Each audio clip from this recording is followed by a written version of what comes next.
이렇게 생강차를 우리면 병 없이 100세 이상 장수할 수 있습니다. 뇌과 전문의의 비결을 부모님께만 알려드리는 건강 비결을 소개합니다. 아이고, 닭, 네가 너무 아파서 못 살겠네. 왜 이렇게 쑤시는 거? 야, 정말 서럽다. 이런 말씀하시는 분들, 생강차를 마시고 방법을 따라 해보십시오. 비싼 보약도 외에서 수입한 건강기능식품도 아닙니다. 바로 여러분 부엌 한 구석에 놓여있는 친숙한 강 한 쪽입니다. 하지만 제대로 사용하는 법만 안다면 이 생강은 약에 의존하지 않고도 100세 이상 강하고 충실하게 살 수 있도록 돕는 비밀 명약이 될 수 있습니다. 이런 말을 하면 많은 분들께서 웃으실 것 같습니다. 생강 한 조각으로 장수한다니 너무 과장된 말이 아니냐고요? 하지만 잠시만요. 고개를 절레절레 흔들지 마시고 들어보십시오.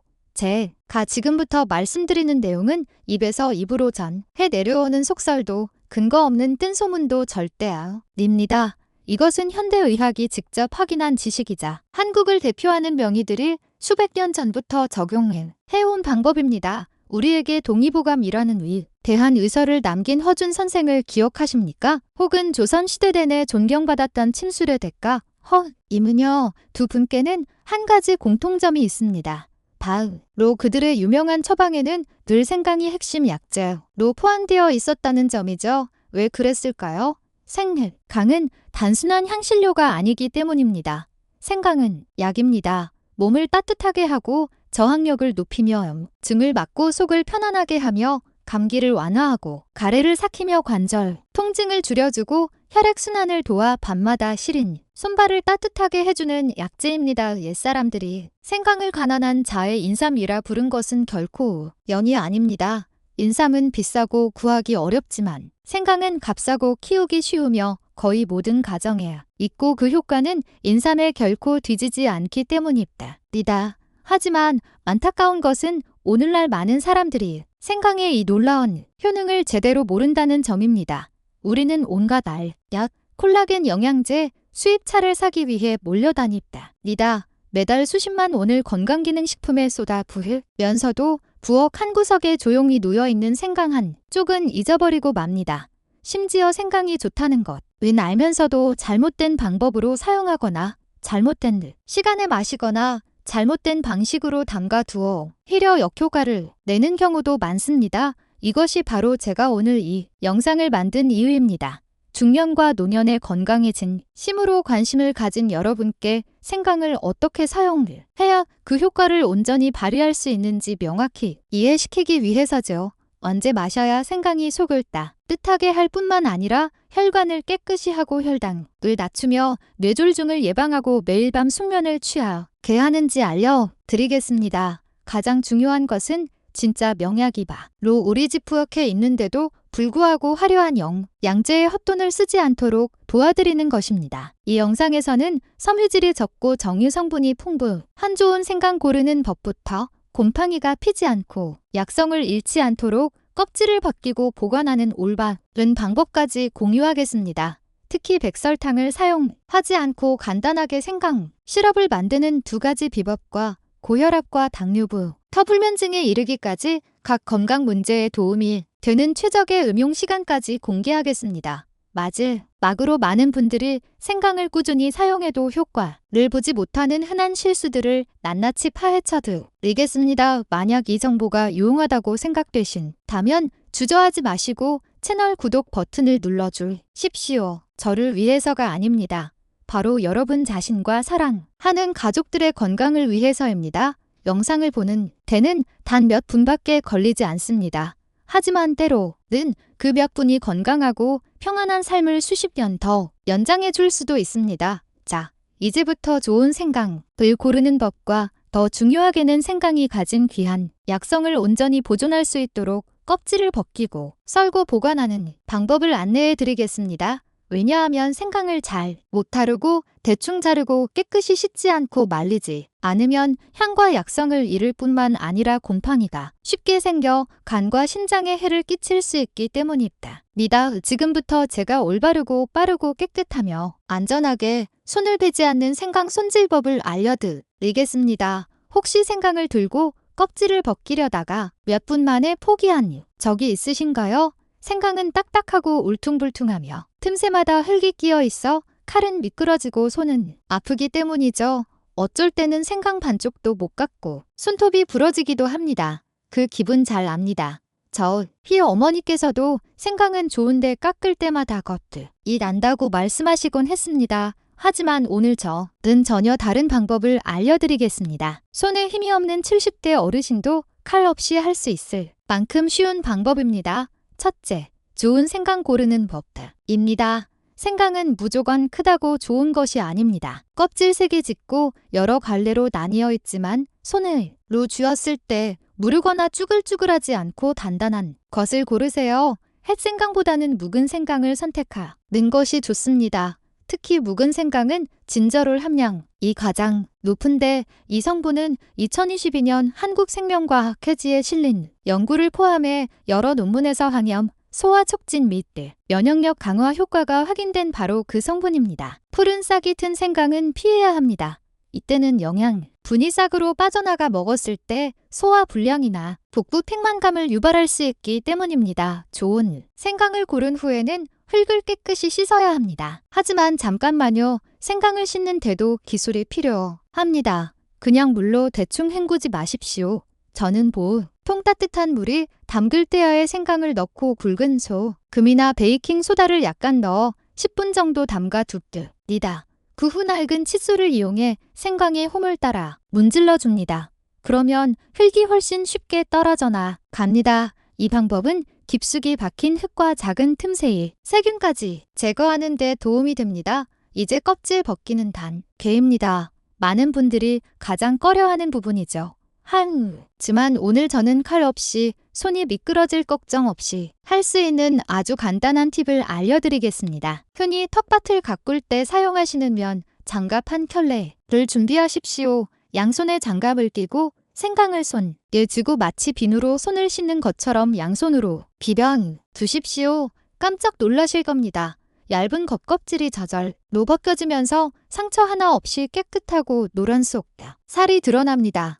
이것은 경상도 지역의 전통 요리사들이 많이 사용하는 방법인데 생강의 정유성분을 보존하고 칼이나 필러를 사용할 때처럼 생강이 검게 변하는 것을 막아주기 때문입니다. 작은 틈새나 너무 울퉁불퉁한 부분은 작은 칼이나 스테인리스 숟가락을 이용해 남은 껍질을 가볍게 긁어내면 됩니다. 하지만 너무 깊게 긁지 않도록 주의하십시오. 영양소는 껍질 바로 아래에 있기 때문입니다. 껍질을 다 벗긴 후에는 바로 병에 담지 마십시오. 생강은 아직 축축한 상태입니다. 이 습기는 생강의 곰팡이가 피고 발효되며 향을 잃게 만드는 주범입니다. 저는 보통 깨끗한 행주 위에 생강을 펼쳐놓고 바람이 잘 통하는 곳에서 2에서 3시간 정도 말립니다. 직사광선이 내리쬐는 곳에서 말리지 마십시오. 강한 햇볕은 정유 성분을 날아가게 할 수 있습니다. 생강이 보송보송하게 마르면 살균 처리한 깨끗한 유리병에 담고 뚜껑을 꼭 닫습니다. 식품용 제습제가 있다면 함께 넣어주면 좋습니다. 없다면 볶은 소금이나 사용한 차시풀 넛과 자연적으로 습기를 제거할 수 있습니다. 생강병은 냉장고에서 습하지 않은 곳에 보관하십시오. 이 방법으로 생강을 12개월 동안 처음에 향기롭고 신선한 상태로 보관할 수 있습니다. 여기까지 들으시면 왜 이렇게 번거롭냐고 생각하실 수도 있습니다. 하지만 저를 믿으십시오. 한 번만 해보면 다음부터는 예전 방식으로 돌아가고 싶지 않을 것입니다. 깨끗하고 빠를 뿐만 아니라 생강 본연 이 향을 그대로 지킬 수 있고 가장 중요한 것은 조금도 낭비하지 않는다는 점입니다. 집에서 이 생강 껍질 벗기는 방법을 한번 시도해 보십시오. 단 10분 만에 예전에 귀찮아하던 생강 손질이 순식간에 가벼워지는 것을 느끼실 거라 확신합니다. 깨끗하게 껍질을 벗기고 잘 말려 꼼꼼하게 준비한 생강. 자, 이제 본격적으로 만들어 보겠습니다. 하지만 걱정 마십시오. 요리사가 될 필요는 전혀 없습니다. 제가 집에서 누구나 따라 할 수 있도록 아주 간단하고 쉽게 한 단계씩 안내해 드릴 테니까요. 건강에 좋고 타기 쉽고 마시기 편하며 특히 당뇨나 고혈압이 있는 분들에게 안전한 무설탕 생강 시럽 2가지를 만들어 보겠습니다. 2에서 3개월간 꾸준히 사용한 분들 대부분이 몸이 가벼워지고 소화가 잘 되며 기침이 줄고 관절, 통증이 완화되며 잠을 더 잘 자게 되는 등 긍정적인 결과를 보였습니다. 특별한 장비나 비싼 재료 없이 여러분의 주방에서 바로 적용할 수 있습니다. 첫 번째 레시피부터 시작하겠습니다. 레시피 1. 생은 강레몬 꿀입니다. 면역력 강화, 염증 완화, 피부 미용에 좋으며 환절기에 목이 칼칵하거나 감기, 코에 마른 기침이 오래갈 때 이 시럽을 매일 드시면 좋습니다. 먼저 껍질을 깨끗이 벗긴 생강 약 800g을 준비합니다. 생강을 빠르게 껍질 벗기는 방법은 아까 전에 자세히 설명했으니 아직 잘 모르신다면 다시 확인해 보십시오. 껍질 벗긴 생강은 얇게 썰어 믹서나 절구에 넣어 즙과 정유 성분이 나오도록 갑니다. 이 갈아진 생강이 레시피의 주인공이 될 것입니다. 다음으로 노란 레몬 300g이 필요합니다. 껍질이 얇고 상처가 없는 것을 고르십시오. 농약을 제거하기 위해 소금이나 베이킹소다를 푼 따뜻한 물에 깨끗이 씻습니다. 그런 다음 끓는 물을 부어 껍질을 가볍게 살균합니다. 한 가지 중요한 점을 유의하십시오. 레몬씨는 반드시 제거해야 합니다. 레몬씨를 함께 갈면 시럽이 써지고 효능이 떨어질 수 있습니다. 생강과 레몬 준비가 끝나면 둘 다 믹서에 넣고 곱게 갑니다. 거르지 마십시오. 레몬 껍질에는 면역력과 심혈관 건강에 좋은 정유 성분이 풍부하므로 최대한 활용하는 것이 좋습니다. 이제 중요한 단계입니다. 꿀을 넣습니다. 단 것은 다 설탕이라고 생각해 꿀을 꺼리는 분들이 있다는 것을 압니다. 하지만 실제로는 그렇지 않습니다. 대한민국 식품의약품안전처의 자료에 따르면 꿀에는 천연 항산화 물질이 함유되어 있어 염증을 줄이고 소화를 돕습니다. 하지만 천연꿀도 적정량만 사용하는 것이 좋습니다. 저는 보통 생강 800g, 레몬 300g에 꿀 200ml 정도를 사용합니다. 이 비율은 마시기 좋을 만큼 달콤하면서도 생강의 약성을 유지하는 데 적합합니다. 주의하세요. 뜨거운 혼합물에 꿀을 넣지 마십시오. 높은 열은 꿀 속에 있는 귀한 효소를 파괴할 수 있습니다. 고령이거나 소화 기능에 문제가 있는 분들은 아카시아 꿀이나 유자꿀처럼 순하고 부드러운 종류를 사용하는 것이 좋습니다. 그렇다면 이 시럽은 어떤 효능이 있을까요? 레몬은 비타민C의 흡다, 술을 돋고 혈압을 낮추며 혈중 지방 감소를 지원합니다. 꿀은 목을 진정시키고 기침을 완화하며 균 작용을 합니다. 생강은 아시다시피 몸을 따뜻하게 하고 소화를 촉진하며 혈액순환을 돕습니다. 이 조합은 추운 잘 환절기 또는 몸이 피곤하고 쑤시기 시작할 때 특히 좋습니다. 다음은 레시피 생강 양파 올리 고당입니다. 당뇨 환자나 소화 기능이 약한 분들을 위해 설탕이나 꿀을 사용할 수 없는 분들을 위한 특별한 레시피입니다. 양파를 생강과 함께 사용하는 것이 이상하게 들릴 수 있지만 사실 양파는 당뇨 환자에게 황금 같은 식품입니다. 서울대학교의 한 연구에 따르면 양파는 혈당을 낮추고 콜레스테롤을 감소시키며 인슐린 감수성을 개선하는 능력이 있는 것으로 입증되었습니다. 양파는 또한 강력한 항산화 물질인 퀘르세틴이 함유되어 있어 조기 노화와 여러 만성질환의 주범인 활성산소를 퇴치하는 데 도움을 줍니다. 만드는 법은 매우 간단합니다. 양파 300g을 준비했거든. 질을 벗기고 작게 썰어 곱게 갑니다. 이 갈아진 양파를 아까 첫 번째 레시피처럼 곱게 간 생강 800g과 섞습니다. 그런 다음 식물에서 추출한 천연 감미료 이 올리고당 600ml를 추가합니다. 올리고당은 혈당을 높이지 않아 당뇨 환자에게 매우 적합합니다. 올리고당은 또한 프리바이오틱스로서 장내 유익균의 먹이가 되어 면역 체계를 강화하고 영양소 흡수를 개선하는 데 도움을 줍니다. 생강, 양파, 올리고당을 결합하면 은은한 단맛과 독특한 향이 나는 시럽이 완성됩니다. 이 시럽은 노인처럼 이 더부룩하거나 소화가 잘 안 되는 분 또는 호흡기 감염에 쉽게 걸리는 분들에게 매우 좋습니다. 두 가지 시럽 모두 완성되면 끓는 물로 소독한 깨끗한 유리병에 담습니다. 식힌 후 뚜껑을 꼭 닫아 냉장 보관합니다. 시럽은 올바르게 보관하면 4주에서 6주까지 사용할 수 있습니다. 드시기 전에 가볍게 흔들어 섞은 후 따뜻한 물에 타서 이른 아침이나 식후에 마십니다. 유통기한을 쉽게 관리할 수 있도록 병나 벨에 만든 날짜를 적어 두시는 것을 권장합니다. 나는 나이가 많아서 이런 걸 어떻게 만들어? 라고 말씀하시는 분이 있을 줄 압니다. 제가 답해 드리겠습니다. 나이가 들었기 때문에 병이 나서야 약을 찾기보다 더 똑똑하고 주도적으로 자신을 돌보는 법을 알아야 합니다. 오늘 제가 공유한 2가지 레시피는 생강차를 더 맛있고 마시기 쉽게 만들 뿐만 아니라 여러분의 몸을 매일 속부터가 겨워지게 만들어 줄 것입니다. 시럽을 만드는 데는 아침 한나절이 걸릴지 모르지만 그 대가로 병원에 갈 필요 없는 겨울 더 튼튼한 면역 체계 그리고 가장 중요하게는 자신의 건강을 스스로 통제하고 있다는 느낌을 얻을 수 있습니다. 하지만 여러분, 시럽을 제대로 만드는 것도 중요하지만 제대로 마시는 것은 다른 문제입니다. 어떤 분들은 아주 부지런히 정성을 다해 생강 시럽을 만듭니다. 재료는 좋은 것을 고르고 만드는 과정도 단계별로 꼼꼼하게 지킵니다. 하지만 몇 주간 마시고 나서는 한숨을 쉬며 말합니다. 왜 나는 아무 효과가 없지? 이유는 생강 자체에 있지 않습니다. 여러분이 그것을 사용하는 방식에 있습니다. 전통의학이나 현대의학을 막론하고 아주 간단한 원리가 있기 때문입니다. 바로 맞는 시간, 맞는 사람, 맞는 방법으로 사용해야 효과를 발휘하며 그렇지 않으면 이로움보다 해로움이 더 클 수 있다는 것입니다. 그래서 오늘 저는 집에서 바로 적용할 수 있도록 구체적이고 이해하기 쉽게 생강 시럽을 올바르게 마시는 법을 공유하겠습니다.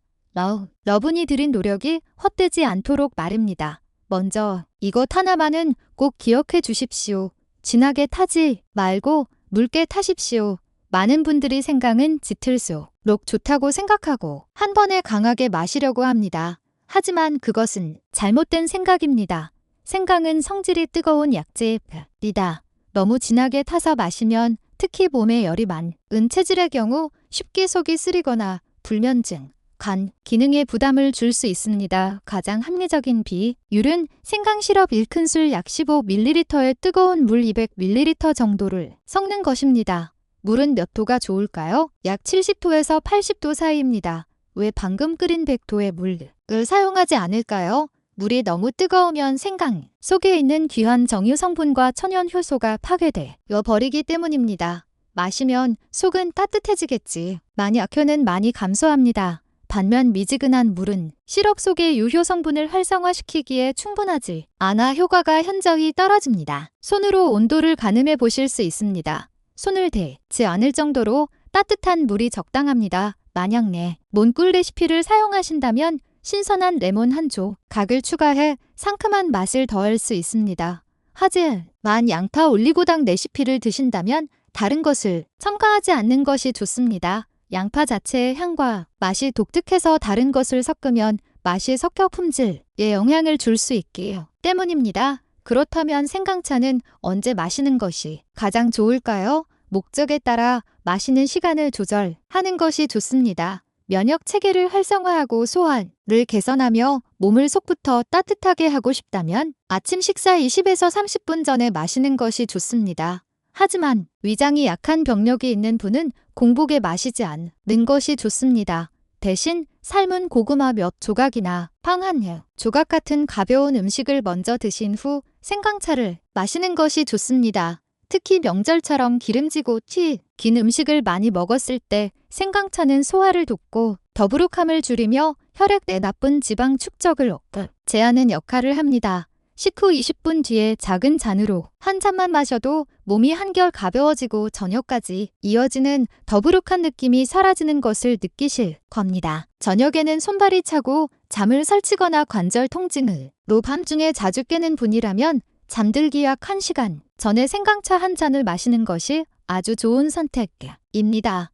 생강차는 혈관을 확장하고 기혈순환을 촉진하여 몸을 서서히 따뜻하게 만들어 잠들기 쉽고 더 깊은 잠을 잘 수 있게 도와줍니다. 하지만 불면증이나 몸에 열이 많은 병력이 있는 분이라면 생강 시럽이 양을 줄이거나 더 이른 시간에 마시고 잠들기 직전에는 마시지 않는 것이 좋습니다. 또 다른 중요한 점은 모든 사람이 같은 레시피를 사용하는 것은 아니라는 것입니다. 고혈압이나 당뇨가 있는 분은 양파와 올리고당이 들어간 레시피를 우선적으로 선택해야 합니다. 설탕이 없고 양파 속 천연 성성분 덕분에 가벼운 혈압 강화 효과도 있기 때문입니다. 올리고당은 혈당을 급격히 올리지 않는 섬유소 성분당이므로 혈당을 관리하는 분들에게 적합합니다. 이가 예민하거나 위험이 있는 분은 공복에 강차를 피해야 합니다. 생강은 위산 분비를 촉진하여 속이 쓰린 듯한 불편함을 유발할 수 있습니다. 가벼운 식사 후에 마시면 몸이 한결 편안해질 것입니다. 임산부의 경우 임신 초기 3개월 동안 이 덫을 줄이기 위해 소량의 생강을 사용할 수 있지만 진한 시럽이나 고용량은 절대 사용해서는 안 되며 산부인과 의사와 상담하는 것이 가장 좋습니다. 모든 임산부가 같지 않아서 생강이 맞는 사람이 있고 맞지 않는 사람이 있습니다. 제가 여러분께 항상 기억하시라고 말씀드리고 싶은 한 가지는 많이 마시고 그만두는 것보다 적게라도 꾸준히 마시는 것이 훨씬 낫다는 것입니다. 아무도 하루 3번 정해진 시간에 마시라고 강요하지 않습니다. 단지 매일 아침이나 저녁 자신이 체질과 몸 상태에 맞게 한 잔씩 꾸준히 마시는 것만으로도 몸에 긍정적인 변화를 만들기에 충분합니다. 일주일 후에는 속이 더 가벼워지는 것을 느낄 것입니다. 2주일 후에는 잠을 더 잘 자게 될 것입니다. 한 달 후에는 명확하게 느낄 수 있을 것입니다. 몸이 덜 피곤하고 피부가 밝아지며 정신이 더 맑아집니다. 이 모든 것은 아주 작은 습관을 매일 꾸준히 지키는 것에서 시작됩니다. 그리고 오늘부 어깨 생강 실험 한 병이 있다면 그것을 단지 만들어 놓은 것으로 두지 마십시오. 올바르게 사용하여 생강이 진정으로 부엌의 귀한 약재이자 건강한 노년의 동반자가 되도록 하십시오. 여러분은 이미 생강차를 효과적으로 마시는 법, 하루 중 언제 마셔야 하는지, 어떤 재료와 결합해야 하는지를 알게 되셨습니다. 하지만 혹시 이런 질문을 해본 적이 있으신가요? 어째서 이 작은 생강 한 조각이 그렇게 많은 다양한 효능을 가질 수 있을까? 수백 년 전부터 생강이 고대 의학 서적과 유명한 명의들의 처방전에 등장한 것은 결코 우연이 아닙니다. 그리고 오늘날 현대 과학 또한 생강이 단순한 신료가 아니라 실제로 자연이 준 약이라는 것을 증명했습니다. 저는 30년 이상 의료계에 종사하며 수많은 종류의 영양제, 건강기능식품, 면역력 강한 화제를 접해왔습니다. 하지만 그렇기 때문에 오히려 여러분의 부엌에 있는 생강처럼 가장 평범해 보이는 것들의 가치를 더욱 절실히 느끼게 되었습니다. 많은 사람들이 매달 수십만 원을 들여 종합 비타민 항산화제를 사고 심지어 해외에서 수입까지 합니다. 하지만 쉽게 구할 수 있고 저렴하며 올바르게 사용하면 그 비싼 제품들보다 더 효과적일 수 있는 재료를 놓치고 있습니다. 한국식품의약 품안전처에서 발간한 응용의학 저널에 공식적으로 게재된 한 보고서에 따르면 생강에는 진저롤과 쇼가올 같은 천연 활성일 성분이 함유되어 있다고 확인되었습니다. 이 성분들은 염증을 줄이고 장내 유해균을 억제하며 혈액순환을 촉진하고 자연스럽게 통증을 완화하는 데 도움을 줍니다. 중요한 것은 많은 서양 약물처럼 부작용을 일으키지 않는다는 점입니다. 만약 여러분이 자주 속이 더부룩하거나 가스가 차거나 소화가 안 되는 느낌을 받는다면 그것은 소화 시스템이 약해지고 있다는 신호입니다. 중년 이후에는 소화 기능이 느려져 식기 후에 불편함이나 무거운 느낌을 쉽게 유발합니다. 매일 생강차를 마시면 장 운동을 촉진하고 소화액 분비를 도와 위장이 원활하게 작동하게 함으로써 속 쓰림이나 더부룩한 메스꺼움을 줄여줄 수 있습니다. 또한 특히 날씨가 추워질 때마다 관절이 아프고 손발이 뻣뻣하며 움직이기 힘들다면 생강은 귀한 친구가 될 수 있습니다. 생강은 혈관을 확장하고 관절을 따뜻하게 하며 사지로 가는 혈액순환을 개선하여 저림 증상과 통증, 움직임의 어려움을 줄이는 데 도움을 줍니다. 그 외에도 생강이 자연스럽게 혈액을 묽게 하는 능력이 있다는 사실을 아는 사람은 많지 않습니다. 이것은 혈액순환이 나빠져 혈전 형성, 뇌졸중, 뇌출혈 위험이 높아지는 고령자에게 특히 중요합니다. 꾸준한 걷기, 가벼운 운동과 함께 생강차를 규칙적으로 마시면 이러한 위험을 완화하는 데도 도움이 될 수 있습니다. 하지만 많은 사람들이 여전히 궁금해하는 질문이 있습니다. 생강을 신선한 것으로 써야 할까요? 아니면 말린 것으로 써야 할까?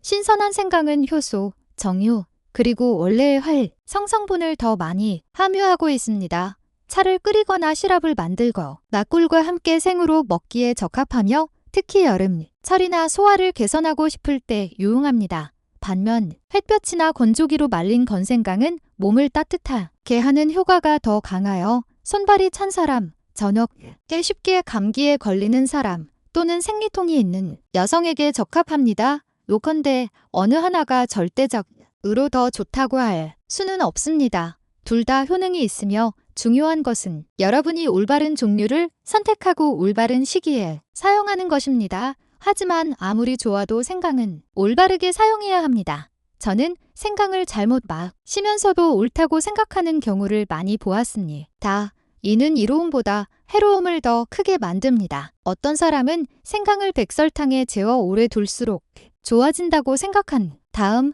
매일 아침 보약 시럽처럼 마십니다. 하지만 알아두셔야 할 것은 백설탕이 혈액에 흡수되면 혈당을 급격히 상승시켜 혈관을 손상시키고 혈중 지방을 늘리며 고혈압의 위험을 높인다는 것입니다. 특히 당뇨나 비만 증상이 이미 있는 사람에게는 이 방법이 아무것도 마시지 않는 것보다 더 위험할 수 있습니다. 어떤 사람은 아침부터 저녁 늦게까지 하루 종일 생강차를 마십니다. 하지만 생강은 성질이 뜨거워 과다 복용하면 몸의 균형을 깨뜨리고 특히 체질이 뜨겁고 쉽게 화를 내며 가슴 두근거림 증상이 잦은 사람에게는 속쓰림, 불면증, 심궤항진을 유발하기 쉽습니다. 생강은 약입니다. 약이라면 물처럼 아무 생각 없이 마실 수 없습니다. 또 어떤 사람은 고열이나 감기에 걸렸을 때 생강차를 마시면 땀이 나서 열이 내릴 것이라고 생각합니다. 하지만 몸이 이미 너무 뜨거울 때 생강을 마시는 것은 불에 기름을 붓는 것과 같습니다. 결과적으로 체온이 더 올라가 탈수, 기력 소진, 심지어 혼수 상태에 이를 수 있으니 제가 이런 말씀을 드리는 것은 여러분이 생강을 두려워하게 하려는 것이 아니라 그 가치를 알고 올바르게 사용하도록 하기 위함입니다. 귀한 것일수록 제대로 알지 못하면 잘못 사용하기 쉽습니다. 생강은 음식에 향을 더하는 양념이야. 매일의 건강을 지탱해 줄 수 있는 진정한 약재입니다. 여러분이 제대로 이해하고 꾸준히 적정량을 올바른 시기에 사용하기만 한다면 매일매일이 더 건강하고 통증이 적으며 속이 편하고 잠을 더 잘 자는 날이 될 것입니다. 아침마다 서양약에 의존하지 않고도 말입니다. 그리고 오늘 제가 나눈 이야기가 유용하다고 생각하신다면 혼자만 알고 계시지 마십시오. 여러분은 건강할지 모르지만 친한 친구나 가족 또는 이웃 어르신은 여전히 매일 기침이나 절 통증, 소화 불량으로 고생하고 있을지 모릅니다. 여러분의 작은 조언 하나가 그들의 건강을 바꿀 수도 있습니다. 왜냐하면 때로는 가장 좋은 것들이 약국이 아니라 바로 우리 집 부엌에 있기 때문입니다. 제가 지금까지 말씀드린 모든 것들, 이론부터 효능까지 실제로 적용하고 변화를 체감한 사람이 없다면 아무 의미가 없을 것입니다. 그래서 저는 여러분께 두 가지 실제 이야기를 들려드리려고 합니다. 저와 여러분처럼 평범한 사람들이지만 매일 마시는 차 한 잔을 바꾼 것만으로 예상치 못한 방식으로 건강을 개선한 이야기입니다. 첫 번째 이야기는 대구에 사시는 62세 김용수 어르신의 이야기입니다. 저는 제가 강사로 초청된 당뇨 환자를 위한 영양 세미나에서 김 선생님을 알게 되었습니다. 그때 김 선생님께서 원하셔서 강당 전체를 조용하게 만든 질문을 하셨습니다. 제가 당뇨약을 4년째 먹고 있습니다. 그런데 혈압은 여전히 오르락내리락 하고 몸은 피곤하며 잠도 잘 못 잡니다. 제가 꾸준히 약을 먹는 것 외에 스스로를 위해 할 수 있는 일이 있을까요? 저는 그때 그분의 눈빛을 잊을 수 없습니다. 더 이상 막막함이 아닌 주도적으로 무언가를 하고자 하는 열망이 담긴 눈빛이었습니다. 저는 그분께 방금 전에 여러분께 소개해드린 양파, 생강차 레시피를 공유해드렸습니다. 설탕을 사용하지 않고 혈액과 혈당, 그리고 소화에 이로운 레시피였죠. 처음에는 그분도 반신반의하셨습니다. 하지만 일주일 동안 매일 아침 식후에 작은 잔으로 한 잔씩 마셔본 후 피로가 덜하고 소변을 규칙적으로 보며 손발의 부기가 빠지기 시작하는 것을 느끼셨습니다. 3주 후에는 저에게 이렇게 말씀하셨습니다. 정말 오랜만에 중간에 깨지 않고 아침까지 푹 잘 수 있었습니다. 2달 후 그분은 다시 검사를 받으러 오셨습니다. 검사 결과 혈당이 이전보다 거의 15% 더 안정되었고 아침 혈압도 예전처럼 불규칙하게 변동하지 않았습니다. 물론 이 모든 것이 생강차 덕분이라고 감히 말할 수는 없습니다. 하지만 저는 매일 침차 한 잔과 같은 작은 습관의 변화가 차이를 만들었다고 믿습니다. 그리고 가장 중요한 것은 김 선생님께서 자신감을 되찾으셨다는 것입니다. 더 이상 자신을 운명을 감내해야 하는 환자로 보지 않고 주도적으로 건강하게 살 수 있는 사람을 보게 되었습니다. 두 번째 이야기는 전주에서 씨는 은퇴한 교사인 56세 이선자 씨의 이야기입니다. 그녀는 날씨에 극도로 민감한 분이셨습니다. 계절이 바뀔 때마다 특히 가을에서 겨울로 넘어갈 때 면목이 따끔거리고 마른 기침이 발작적으로 나며 감기에 아주 쉽게 걸리셨습니다. 그녀는 제게 말했습니다. 기침할 때마다 기침약 먹고 코에 스프레이 뿌리고 목캔디를 먹어요. 하지만 한 번도 완전히 나은 적이 없어요. 이번 감기가 끝나면 다음 감기가 또 와요? 제가 물었습니다. 생강차는 드셔보셨나요? 그녀는 시도해봤지만 수고 속이 쓰려서 중간에 그만뒀다고 했습니다. 저는 웃으며 목을 진정시키고 면역력을 높이며 마시기에도 훨씬 편한 꿀을 약간 섞은 레몬 생강차 레시피를 다시 소개해주었습니다. 그녀는 시도했습니다. 그리고 놀랍게도 단 10일 만에 제게 메시지를 보내왔습니다. 매일 침 마셨더니 목이 한결 부드러워졌어요. 특히 올해는 몇 년 만에 처음으로 날씨가 계속 바뀌는데도 감기에 걸리지 않았어요. 사실 이상할 것이 없습니다. 2020년 한국 영양학회의 한 보고서에 따르면 생강과 레몬은 나이가 들면서 면역력이 점차 감소하는 중년층에게 특히 효과적인 자연 면역력을 강화하는 최고의 식품군으로 분류되었습니다. 저는 제 레시피를 자랑하려는 것이 아닙니다. 단지 여러분께서 우리가 흔히 생선 조림이나 국에 사용하는 생강이 제대로만 사용하면 질병을 예방하고 지속 가능한 방식으로 건강을 지켜줄 수 있다는 것을 명확히 보시길 바랄 뿐입니다. 김 선생님과 이 선생님 모두 수입 영양제를 사용하지 않았고 비싼 건강기능 식품을 사지도 않았습니다. 그들은 단지 간단하고 자연스러우며 꾸준한 방법을 선택했을 뿐입니다. 제가 이 이야기를 공유하는 것은 여러분께 반드시 생강차를 마셔야 한다고 설득하기 위함이 아닙니다. 여러분이 어떤 나이에 있든 건강 상태가 어떻든 변화할 수 있다는 것을 믿게 해드리기 위함입니다. 단지 가장 작은 것부터 시작하기만 하면 됩니다. 매일 마시는 생강차 한 잔이 일주일 만에 여러분을 건강하게 만들어주지는 못할 수도 있습니다. 하지만 그것이 한겨울 내내 병원에 갈 필요가 없게 만들어 줄 수는 있습니다. 만약 여러분이 나도 한번 시도해볼까? 라고 망설이고 계신다면 저는 단 한 가지 조언을 드리고 싶습니다. 시도해보세요. 하지만 올바른 방법으로 그리고 꾸준히 시도하세요. 어쩌면 김 선생님과 이 선생님처럼 여러분도 훨씬 가볍고 주도적이며 살 가치가 있는 새로운 건강의 단계로 어서게 될지도 모르니까요. 보시다시피 김 선생님이나 이 선생님 모두 공통점이 있습니다. 그들은 단지 생강차만 마신 것이 아니라 생활 방식 전체를 바꿨다는 것입니다. 생활 습관 개선이라는 말을 들으면 많은 분들이 부담을 느끼실 것들을 압니다.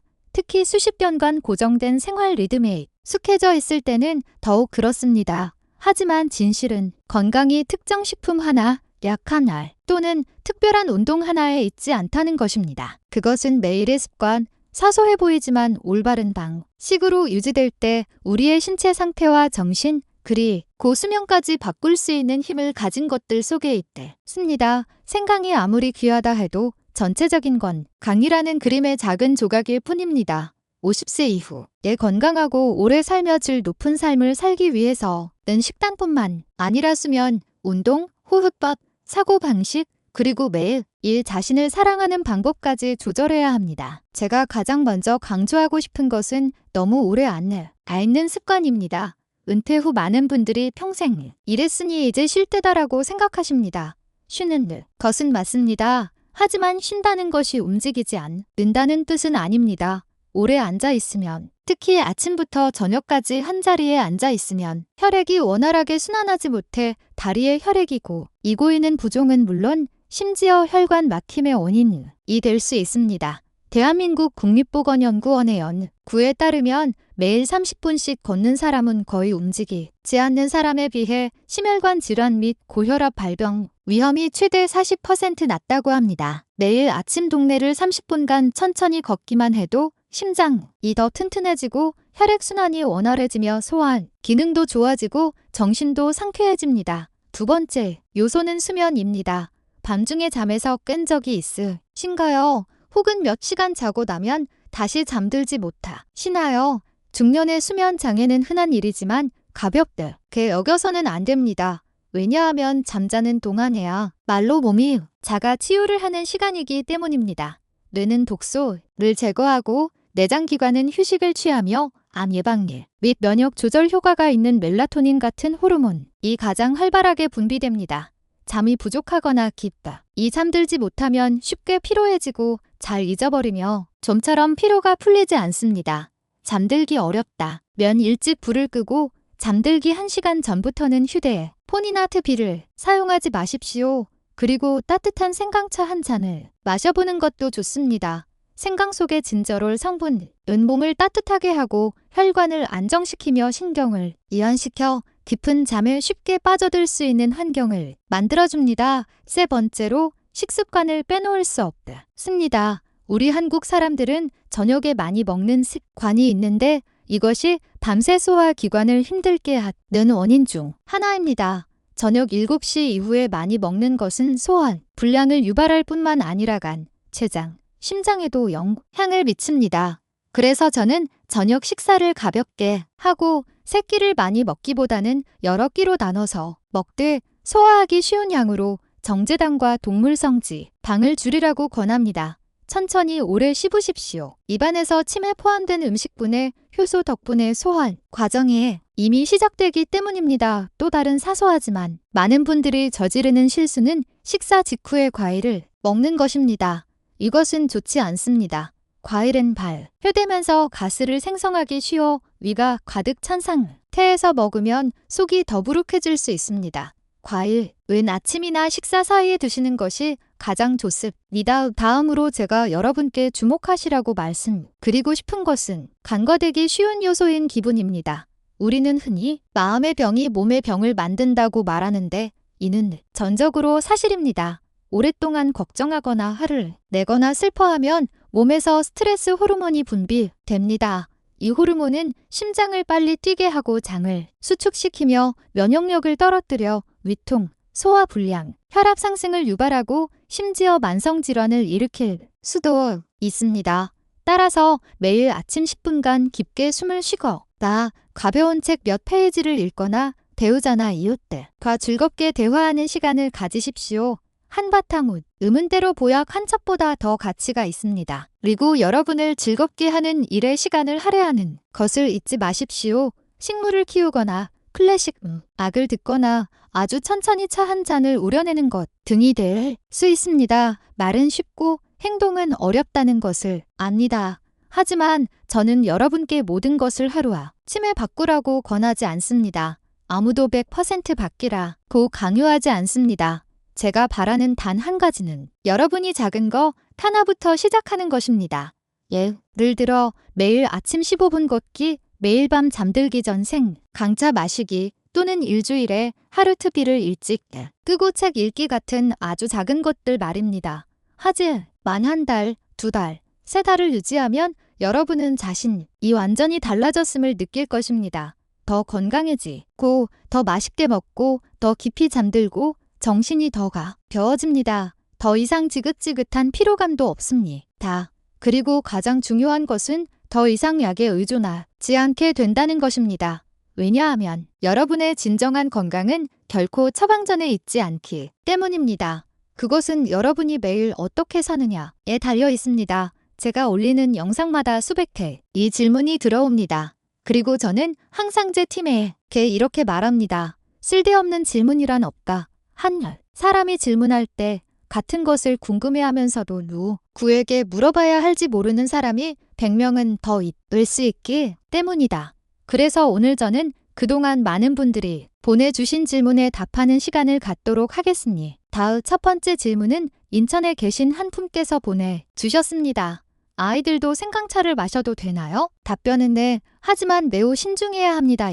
생강은 아이들의 속을 따뜻하게 하고 기침을 완화하며 가벼운 소화를 돕는 데 도움이 될 수 있습니다. 하지만 아이들, 특히 7세 미만 아이들의 소화 기관은 아직 약합니다. 따라서 아이에게 마시게 하려면 아주 소량, 즉 시럽 1에서 3티스푼 정도를 따뜻한 물에 타서 주고 자주 주지 않아야 합니다. 열이 나거나 몸에 열이 많거나 설사를 하는 아이에게는 절대로 생강을 사용하지 마십시오. 그리고 2세 미만의 아이에게는 자연식품이라 할지라도 어떤 보충식품을 시도하기 전에 반드시 소아과 의사와 상담하는 것이 가장 좋습니다. 서울에게 신 다른 남성분께서 질문하셨습니다. 저는 매일 심혈관 약을 복용 중인데 생강차를 마셔도 될까요? 아신다면 어떤 레시피를 사용해야 할까요? 이것은 매우 중요한 질문입니다. 왜냐하면 생강은 혈액 순환을 촉진할 수 있는데 이는 올바르게 사용하지 않으면 이점이자 동시에 위험이 될 수 있기 때문입니다. 만약 여러 분이 항응고제, 혈압 강화제 또는 심박수 조절제를 복용 중이라면 생강차를 마실 수는 있지만 위고당을 넣은 양파 생강 레시피처럼 더 순한 것들을 선택하고 아주 묽게 타서 식후에 마시는 것이 좋습니다. 진한 생강을 사용하거나 공복에 마시지 마십시오. 그리고 가장 중요한 것은 생강이 천연약이라고 생각해서 현재 복용 중인 약을 임의로 중단하거나 대체해서는 안 된다는 것입니다. 세 번째로 자주 묻는 질문은 다음과 같습니다. 생강 시럽에 대추, 계피, 감초를 추가해도 되나요? 어떤 효과가 있나요? 저는 이 질문을 아주 좋아합니다. 왜냐하면 이것은 여러분이 단지 따라 하려는 것이 아니라 문제 본질을 명확히 이해하고 싶어 한다는 것을 보여주기 때문입니다. 대추는 혈액을 보충하고 신경을 안정시키며 자연스러운 단맛을 더해줍니다. 계피는 몸을 따뜻하게 하고 혈액순환을 도우며 특히 손발이 찬 사람에게 좋습니다. 감초는 목을 진정시키고 기침을 완화하는 데 도움을 줍니다. 생강 시럽 레시피에 이들 재료 중 한두 가지를 추가하는 것은 전혀 문제 없습니다. 하지만 소량만 사용해야 합니다. 고혈압이 있는 분은 계피를 너무 많이 넣지 마십시오. 심박수를 높일 수 있기 때문입니다. 당뇨가 있는 분은 감초를 제한하십시오. 장기간 사용 시 혈당 수치에 영향을 줄 수 있기 때문입니다. 항상 기억하십시오. 많이 한꺼번에 사용하는 것보다 적게라도 꾸준히 하는 것이 훨씬 좋습니다. 시럽을 종합 보약으로 만들려고 애쓰지 마시고 간단하고 만들기 쉽고 마시기 편하며 유지하기 쉽게 만드십시오. 그리고 마지막 질문입니다. 생강을 매일 마시면 몸에 열이 오르나요? 저는 생강을 마시면 구내염이 생기고 뾰루지가 나요. 답변은 그럴 수 있습니다. 왜냐하면 생강은 성질이 따뜻한 식품이며 많이 사용하면 뜨겁기까지 하기 때문입니다. 만약 여러분의 체질이 원래 열이 많아 자주 입이 마르고 변비가 있으며 발진이 잘 생긴다면 생강을 너무 많이 마시는 것이 증상을 악화시킬 수 있습니다. 저의 조언은 여러분 자신의 몸을 관찰하라는 것입니다. 생강 시럽을 며칠 마신 후 입 마르고 몸에 열이 나는 것을 느낀다면 양을 줄이거나 격일로 마십시오. 신선한 레몬 한 조각을 추가하거나 물을 더 많이 넣어 중화시킬 수도 있습니다. 사람마다 몸은 다릅니다. 자신을 가장 잘 아는 사람은 바로 자신입니다. 그러니 생강차를 만병통치 약처럼이 아니라 동반자처럼 사용하십시오. 다르게 충분히 마시고 매일 자신의 몸에 귀를 기울이십시오. 여기까지 오셨다면 저는 여러분께서 생강을 고르는 법부터 만들고 올바르게 마시는 법, 그리고 생강이 왜 좋은지에 대한 이해까지 필요한 모든 것을 파악하셨다고 믿습니다. 그리고 만약 아직도 내가 과연 시작해야 할까라고 망설이고 계신다면 답은 이것입니다. 바로 오늘 시작하십시오. 모든 것을 바꿀 필요는 없습니다. 단지 매일 아침 꾸준하고 부드럽게 그리고 자신의 몸을 사랑하는 마음을 담아 차 한 잔을 마시는 것으로 충분합니다. 그리고 여러분께 한 가지 질문을 드리고 싶습니다. 건강한 사람이란 은행 계좌에 돈이 얼마나 많은 사람일까요? 아니면 스스로 맛있게 먹고 편안히 잠들며 지치지 않고 걸을 수 있는 사람일까요? 저는 여러분 각자가 자신만의 답을 이미 가지고 있다고 믿습니다. 30년 넘게 의사로 일하면서 저는 한 가지를 깨달았습니다. 건강은 비싼 보약에서 오지 않습니다. 운에서 오는 것도 아닙니다. 그것은 우리가 매일 꾸준하고 올바른 방식으로 하는 간단한 일들에서 비롯됩니다. 매일 아침에 생강, 차 한 잔, 물을 따를 때 조심스럽게 숙이는 고개, 마신 후 자신의 몸을 기울이는 1분, 이 작고 사소해 보이는 일들이야말로 훗날의 굳건한 건강을 만드는 기초가 됩니다. 그리고 무엇보다 귀한 것은 이 모든 것을 여러분이 바로 집에서 여러분 자신의 손으로 온전히 해낼 수 있다는 것입니다. 그리고 오늘 제가 나눈 이야기가 여러분께서 작지만 건강을 지키는 데 큰 힘을 가진 재료인 생강에 대해 더 잘 이해하는 데 도움이 되었다. 굳이 혼자만 알고 계시지 마십시오. 어쩌면 매일 아침 혈압약을 먹느라 지친 배우자가 있을 수 있습니다. 가족 중 누군가가 지긋지긋한 관절 통증을 조용히 참고 있을지도 모릅니다. 혹은 여러분과 함께 아침차를 마시곤 하는 이웃이 소화 문제로 어려움을 겪고 있거나 최근 감기로 병원에 다녀왔을 수도 있습니다. 그들에게는 이처럼 간단하고 만들기 쉬우며 안전한 레시피가 절실히 필요할 수 있습니다. 여러분의 작은 공유 하나, 카카오톡으로 보낸 링크 하나, 대화 중 건넨 한마디가 누군가가 양만전적으로 의존하지 않고도 더 효과적이고 부드러운 방법으로 자신을 돌보는 길을 찾도록 도울 수 있습니다. 오늘 영상을 마치기 전에 여러분께서 저와 함께 아주 간단한 한 가지를 해주시길 바랍니다. 변화의 시작을 알리는 의미로 아래 댓글창에 작은 다짐 하나를 남겨주십시오. 오늘부터 매일 아침 생강차를 마시겠습니다. 또는 단 음료 대신 무설탕 생강차로 바꾸겠습니다. 와 같은 한 문장이면 충분합니다. 이것을 쓰는 것은 제가 알기 위함이 아니라 여러분 스스로에게 상기시키기 위함입니다. 나는 매일 더 건강하고 더 주도적인 삶을 선택하고 있다고 말입니다. 그리고 오늘 제가 나눈 이야기가 이해하기 쉽고 친근하며 현실적이고 중년의 생활 방식에 적합하다고 느끼셨다면 구독 버튼을 누르고 알림 설정을 켜주십시오. 여러분께서 그렇게 하실 때마다 그것은 저를 원하는 것일 뿐만 아니라 여러분 자신과의 약속이기도 합니다. 나는 깨어있는 삶을 선택한다. 나는 주도적으로 나 자신을 돌본다.